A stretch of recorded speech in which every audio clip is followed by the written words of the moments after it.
కీలక నేత రాజీనామా తీవ్ర టెన్షన్లో చంద్రబాబు. దీనిపై ఈరోజు వీడియో చూసే ముందు ఈ వీడియో మరో 10 మందికి వెళ్ళాలి అంటే మీరు చేసే ఒక లైక్ నాకు ఎంతో అవసరం. ప్లీజ్ ఫ్రెండ్స్, ఒక లైక్ చేసి మన ఛానల్ని సబ్స్క్రైబ్ చేసుకుంటారని ఆశిస్తున్నాను. అలాగే ఈ వీడియో గురించి మీరేమనుకుంటున్నారో కామెంట్లో తెలియజేయండి. ఇంకా ఏమాత్రం లేట్ చేయకుండా వీడియోలోకి వెళ్దాం.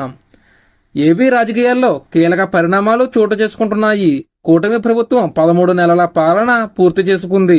వైసీపీ లక్ష్యంగా కూటమి నేతలు రాజకీయ వ్యూహాలు అమలు చేస్తున్నారు.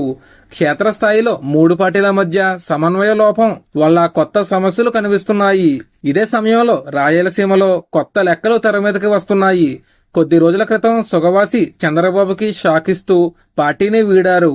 ఇప్పుడు అనంతపురంకి చెందిన మరో నేత పార్టీలో పరిణామాలపైన మనస్తాపంతో ఉన్నారని తెలుస్తోంది. ఆయన పార్టీ వీడేందుకు సిద్ధమయ్యారని ప్రచారం సాగుతోంది.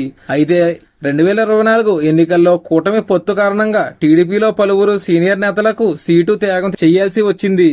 అయితే సొంత పార్టీలోనూ పలువురికి సీటు దక్కలేదు. పార్టీ అధికారంలోకి వస్తే తమకు తగిన ప్రాధాన్యత ఇస్తామని హామీ ఇచ్చారు. 2024 ఎన్నికల్లో ప్రభాకర్ చౌదరి స్థానంలో టీడీపీ నుంచి దగ్గుబాటి వెంకటేశ్వర ప్రసాద్ పోటీ చేసి విజయం సాధించారు. ఆ సమయం నుంచి పార్టీలో ప్రభాకర్ చౌదరి ఇబ్బందులు పడుతున్నట్లు చెబుతున్నారు.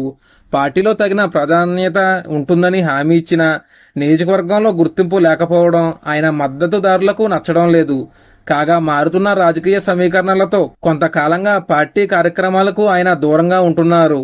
ఇదే సమయంలో ప్రత్యర్థి పార్టీల నుంచి ప్రభాకర్ చౌదరికి ఆహ్వానం అందినట్లు ప్రచారం సాగుతోంది. దీంతో ఇప్పుడు ప్రభాకర్ చౌదరి పార్టీ వీడుతున్నారనే ప్రచారం పెద్ద ఎత్తున జరుగుతున్నా ఈ సమయంలో ఆయన ఏ నిర్ణయం తీసుకుంటారన్నది కీలకంగా మారుతోంది. ఇది ఫ్రెండ్స్ ఈరోజు video. Thank you for watching.